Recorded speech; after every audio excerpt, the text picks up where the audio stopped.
حضور نے فرمایا بدبخت جڑا نا وہ ماں دے پیٹ وچ بھی بدبخت ہی ہوندا.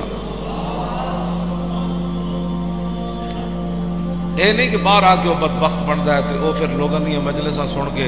حضور نے فرمایا نہیں، ماں دے پیٹ وچ بندہ بدبخت ہوندا ہے. اب عبداللہ بن عمر سامنے، اللہ کا گھر سامنے، مقام ابراہیم سامنے، صفا اور مروہ ادھر موجود، مسجد حرام موجود. تو وہ عراق سے آیا ہوا حاجی وہ عبداللہ بن عمر سے پوچھتا ہے کہ میں آپ سے ایک سوال کر سکتا ہوں؟ وہ کہنے لگا کہ میں آپ سے ایک سوال کرنے لگا ہوں تو آپ مجھے اس کا جواب دیں. فرمایا بتاؤ.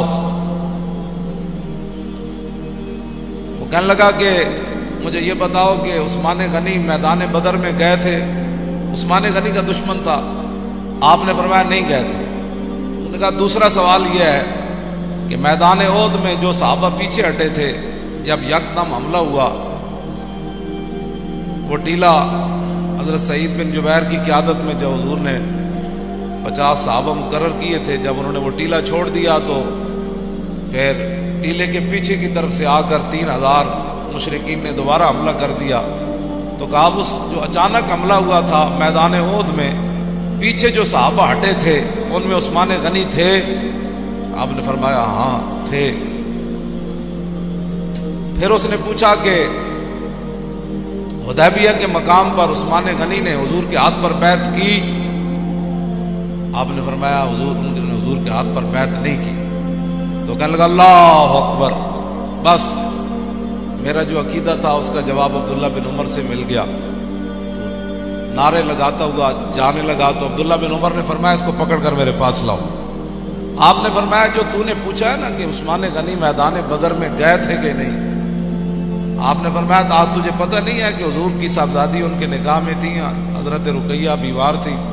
تو حضور نے فرمایا کہ عثمان آپ ان کی تیمارداری میں رہیں، بدر میں نہ جائیں، ان کی خدمت کریں تو اللہ تعالیٰ آپ کو بدریوں کا ثواب عطا فرمائے.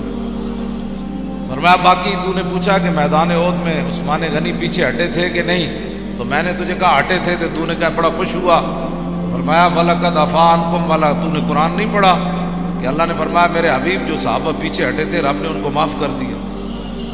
تیسری بات جو تو نے پوچھی ہے کہ عثمان غنی حدیبیہ کے مقام پر تھے کہ نہیں، فرمایا 1400 صحابہ میں سے سب سے زیادہ حضور کو محبوب ہی وہی تھے، اور سب سے زیادہ ان کی پاور کی وجہ سے حضور نے ان کو سفیر بنا کر بھیجا تھا کہ پورے مکے میں ان کے رشتہ دار موجود تھے، کسی کی جرت نہیں تھی ان کی طرف کوئی ہاتھ بڑھاتا.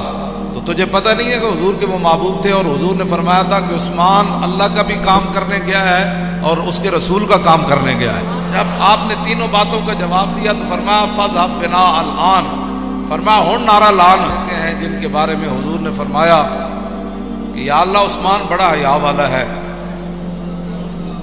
قیامت کے دن ہر بندے کو رب کے سامنے ایک بار پیش ہونا پڑے گا. وَمِنْكُمْ إِلَّا وَارِدُهَا، یہ قرآن کی نص ہے. ہاں جی، ہر بندے کو ایک بار رب کے سامنے پیش ہونا پڑے گا بغیر ترجمان کے. درمیان میں ترجمان نہیں ہوگا، اپنے کرتوتوں کا جواب دینا ہوگا ہر بندے کو سوائے عثمان غنی کے.